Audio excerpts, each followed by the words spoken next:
Hello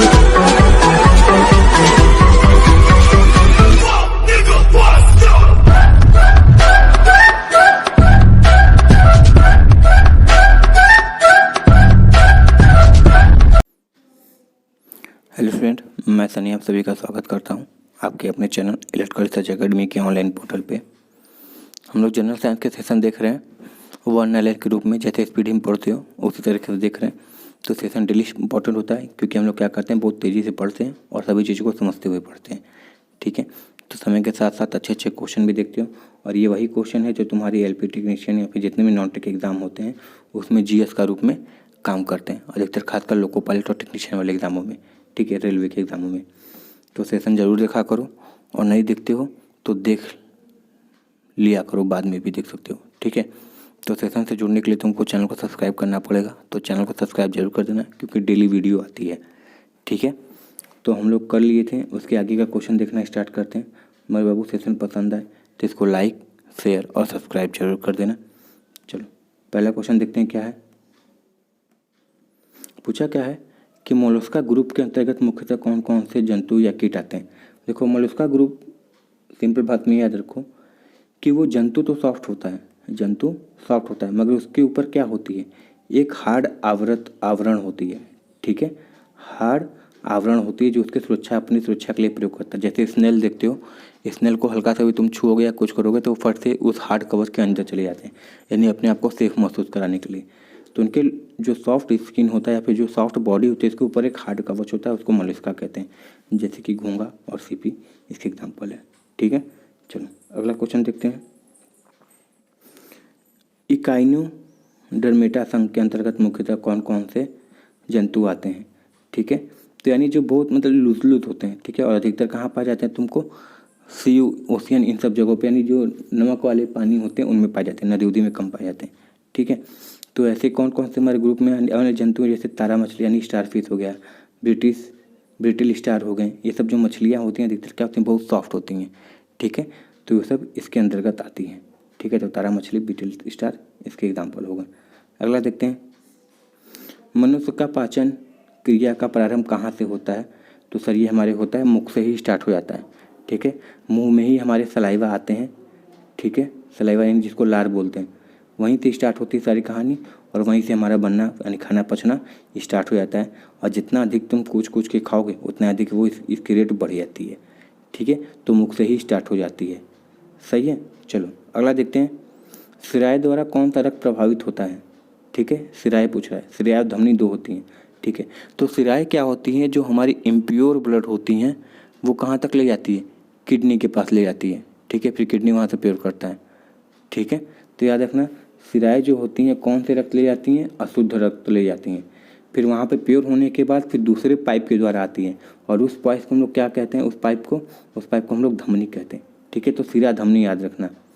ठीक है, सिराएं क्या करती हैं, अशुद्ध रक्त का यानी अशुद्ध खून का परिवहन करती हैं, यानी फैक्ट्री के पास ले जाती हैं। फिर जब फैक्ट्री के पास जब शुद्ध हो जाती हैं तो वहाँ से फिर जगह जगह पहुँचाने का काम कौन करती हैं, धमनी करती है। ठीक है, तो सिरा और धमनी याद रखना, बहुत ज़्यादा पूछा जाते हैं। चलो, विटामिन, कौन सा विटामिन जल में घुलनशील होता है। तो जल में घुलनशील होता है हमारे WBC। W मतलब वाटर में कौन कौन से होते हैं, B होती है, C होती है। तो यहाँ पे लिखा हुआ है B और C क्या होते हैं, घुलनशील होते हैं। बाकी जितने भी हैं वो सारे ही क्या हैं, हमारे अघुलनशील है। ठीक है, चलो आगे देखते हैं। पोटेशियम का कार्य क्या होता है। पोटेशियम, जिसको K से दिखाते हैं पोटेशियम, तो इसका कार्य क्या होता है। तो इसका कार्य यही होता है कि यह हृदय की धड़कन एवं नाड़ी संस्थान के कार्यों को संचालित करते हैं। ठीक है, यानी जैसे हार्ट बीट हो गया, ठीक है, पल्स रेट हो गया, इन सबको मेंटेन करने का काम ही कौन करता है, हमारा पोटेशियम करता है। कम ज़्यादा होता है तो बोलते हैं पोटेशियम कमी हो गया, यानी जो बोलते हैं ना ब्लड प्रेशर लो हो गया है, यानी नमक का घोल दीजिए तब ब्लड प्रेशर नॉर्मल होगा।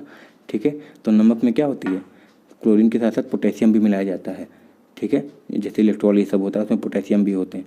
तो क्या करता है सर, ये हृदय की धड़कन एवं नाड़ी संस्थान के कार्य को संचालित करने के लिए पोटेशियम का कार्य के रूप में लिया जाता है। चलो अगला देखते हैं। ग्लूकोज बिना ऑक्सीजन की उपस्थिति में मांसपेशियों में प्रतिक्रिया कर क्या बनाता है। ठीक है, तो ग्लूकोज जब ऑक्सीजन नहीं मिलेगी तो क्या करेगा, वो मसल के साथ क्या होती है, रिएक्शन करने लगता है और लैक्टिक एसिड बनाने लगता है। ठीक है, वही लैक्टिक एसिड जो दूध में पाया जाता है।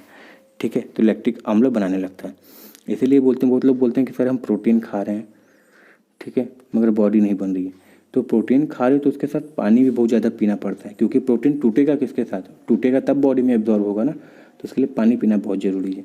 इसलिए बोलते हैं कि अगर ग्लूकोज भी ले रहे हो तो ऑक्सीजन, यानी नॉर्मल जब ऑक्सीजन नहीं मिलता है तो तुम्हारी क्या होती है, लैक्टिक अम्ल बनने लगती है, लैक्टिक एसिड, जो तुमको नुकसान पहुँचा सकती है।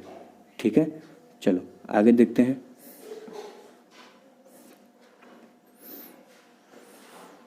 क्या बनाता है, ये नहीं समझ में आया क्या बनाता है, क्वेश्चन सही से नहीं पूछा है। इसमें लिखा है कार्बन डाइऑक्साइड और जल का निर्माण होता है। ठीक है, या ये पूछना चाह रहा होगा कि जब हम लोग सांस लेते हैं तो क्या होता है, सांस लेके जब छोड़ते हैं तो बाहर कार्बन डाइऑक्साइड छोड़ते हैं और हम थोड़ा थोड़ा सा क्या होते हैं, मॉइस्ट हवा छोड़ते हैं नाक के द्वारा। मॉइस्ट मतलब उसमें जल की मात्रा होती है, तो ये कह सकते हैं कार्बन डाइऑक्साइड और जल, यही पूछना चाह रहा होगा। यहाँ से तो क्लियर नहीं हो रहा है। ठीक है ना, चलो आगे देखते हैं क्या है।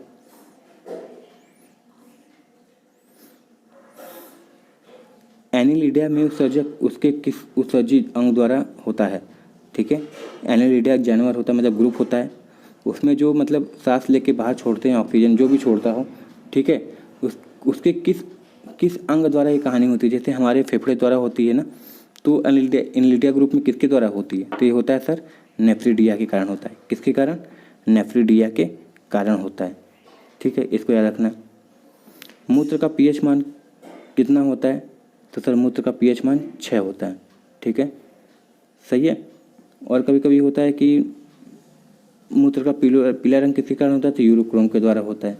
ठीक है, महकता क्यों है, तो सर उसमें यूरिक एसिड बहुत ज़्यादा होता है, इसलिए महकता है।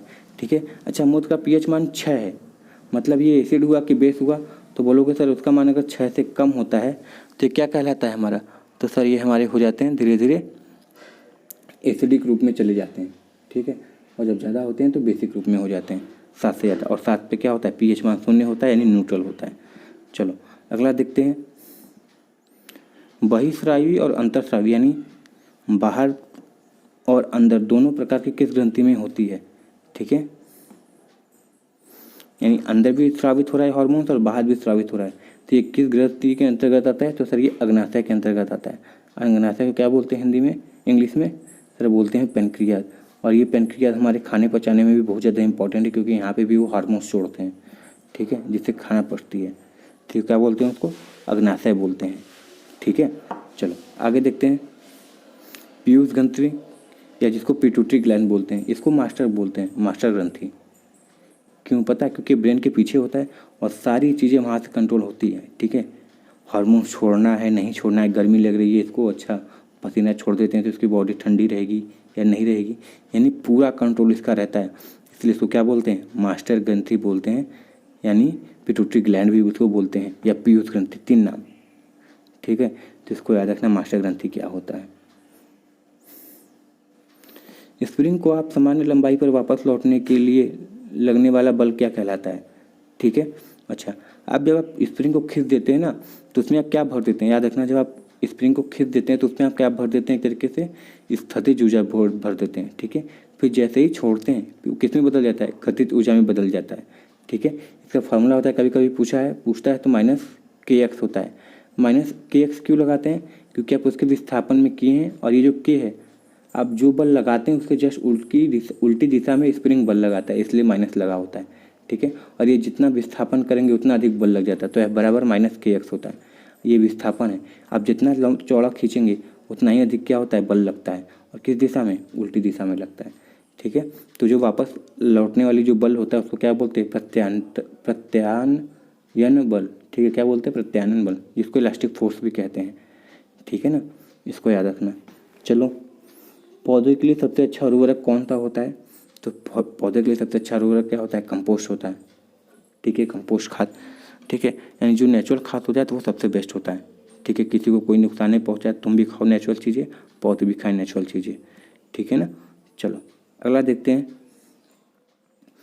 पेट्रोलियम किस प्रकार के चट्टानों में पाया जाता है, तो पेट्रोलियम जो हमारे हैं अवसादी चट्टानों में पाए जाते हैं। कहाँ, अवसादी चट्टानों में। होता क्या था, मतलब हजारों करोड़ों साल पहले कई चीज़ें दब के नीचे रह गई, ठीक है, फिर वो धीरे धीरे किसका हो गई, कोयले या पेट्रोल का रूप ले लिए, ठीक है ना।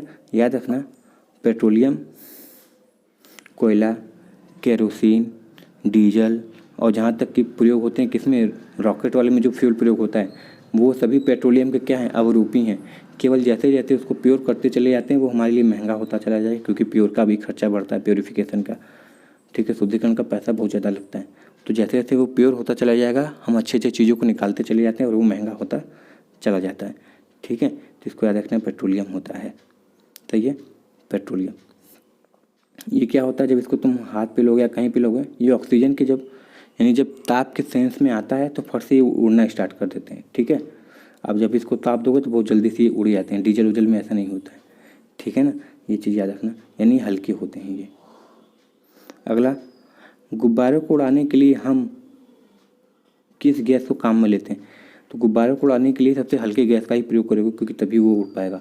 और सबसे हल्का गैस कौन सा होता है हमारा, हीलियम गैस होता है, ठीक है। तो किसका प्रयोग करते हैं हम, हीलियम गैस का प्रयोग करते हैं, ठीक है। तो जो उड़ने वाली सभी गैसें होती है उसमें हीलियम गैस ही भरी जाती है, ठीक है। देखोगे मार्केट में एक लंबी सिलेंडर लेके सब बैठे रहते हैं, बलून फुला फुला, तो वो हीलियम गैस होती है उसमें। चलो अगला, डीडीटी का उपयोग किस रूप में किया जाता है सर, तो डीडीटी का प्रयोग पहले ही बता चुके हैं, अभी बता देते हैं सर। कीटनाशक यानी जो खेतों वेतों में जा रहे जो कीड़े मकोड़े होते हैं सबको मारने के लिए कीटनाशक का प्रयोग करते हैं, मगर इस पर अब बैन लग चुका है। क्यों, क्योंकि सर इतने खतरनाक थे। तो मान लीजिए बारिश उरिश हुई या फिर खेत में अगर छिड़काव किए हैं तो अगर पानी नहीं भर दिए तो वो जहाँ जहाँ जाती थी तो जितने भी जीव जंतु होते थे पानी वाले उसको खाते थे या पीते थे, तो मरने के केस बहुत ज़्यादा हो जाते, क्योंकि बहुत हार्ड होता था। तो इसको धीरे धीरे लगा के बैन कर दिया गया, ठीक है ना। तो ये अब बैन है, प्रतिबंधित है। अगला देखते हैं, इथेनॉल के अत्यधिक सेवन से कौन सा अंग प्रभावित होता है, ठीक है। इथेनॉल मतलब अल्कोहल की बात हो रही है, ठीक है, अल्कोहल की बात कर रहे हैं। इथेनॉल यानी C2H5 ऑल बोला है ना, ऑल मतलब अल्कोहल ग्रुप, इथेनॉल। तो इथेनॉल से हमारा क्या डैमेज होता है, तो इथेनॉल से सबसे अधिक डैमेज हमारा होता है यकृत यानी लीवर, सबसे अधिक डैमेज होता है, ठीक है। इसलिए बोलते हैं ना, भगवान पिछले जन्म में 2 दांत भले ही कम देना मगर लीवर पूरी 32 मांगता है, वो यही कहानी है, क्योंकि शराबी है, उसको शराब बस लीवर से मतलब है, तो यकृत होता है। अगला, सभी अम्लों में अनिवार्य रूप से पाए जाने वाले पदार्थ कौन से होते हैं, देखो याद रखना, जितने भी एसिड होते हैं अगर अच्छे एसिड हैं तो उसमें हाइड्रोजन यानी H2 पाए जाएंगे, और जो अगर क्षारीय हैं तो उसमें OH पाए जाएंगे, ठीक है, उस पर OH पाए जाएंगे, याद रखना। तो इसमें किसका पूछा है, अम्ल का पूछा है, तो सर अम्ल में हाइड्रोजन पाए जाते हैं, और अगर वही क्षारीय पूछता है तो इसमें हाइड्रोक्साइड यानी OH पाए जाते हैं। अगला, आग लगने और फैलने की सबसे कम संभावना किस वस्त्र में होती है, तो कॉटन होती है। इसलिए बोलते हैं जब रसोई में का खाना बनाते हो तो कपड़े कौन सा पहनना चाहिए, हमेशा सूती पहनना चाहिए, या फिर साड़ी उड़ी भी पहनने तो उसके सामने जो अप्रैल बोलते हैं वो किसका होना चाहिए, सूती यानी कॉटन का होना चाहिए, ठीक है ना। चलो अगला देखते हैं, लोहे का सबसे महत्वपूर्ण स्रोत कौन सी होती है, तो हरी सब्जियाँ होती हैं, और हरी सब्जियाँ में भी सब लोग बोलते हैं कि सबसे अधिक किसमें होता है, स्पाइनच में होता है, स्पाइनच यानी पालक में होता है, ठीक है, किसमें, पालक में होता है। तो याद रखना, सबसे अधिक लौह का स्रोत कौन सा होता है, हमारी हरी सब्जियां यानी पालक हो गई, खीरा, ककड़ी, ये सब सारी चीज़ें हो गई, उसमें होता है, सही है। तो आई होप ये सेशन देखे होगा, समझ में आया होगा, और सेशन समझ में आया, पसंद आया बाबू, इसको लाइक शेयर और सब्सक्राइब जरूर कर देना।